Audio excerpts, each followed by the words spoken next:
اه يا جماعة، بعد ما انتوا شفتوا الأول واحنا بنركب السوكت، أو دلوقتي هو شغال اهو، ولا في أي حاجة وبيشحن والدنيا جميلة، ولا في أي مشكلة. امسك يا عمرو دقيقة واحدة زي ما انت كده. هو برضه عشان الناس والمصداقية هنفتحه ونوريه للناس. نور كده بس زي ما انت.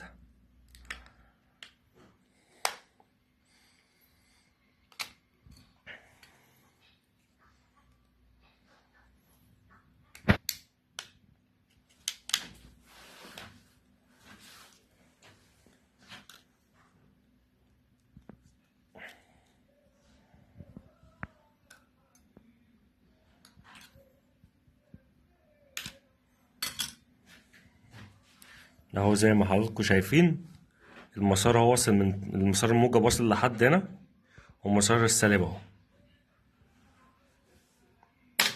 بس يا سيدي اقفل.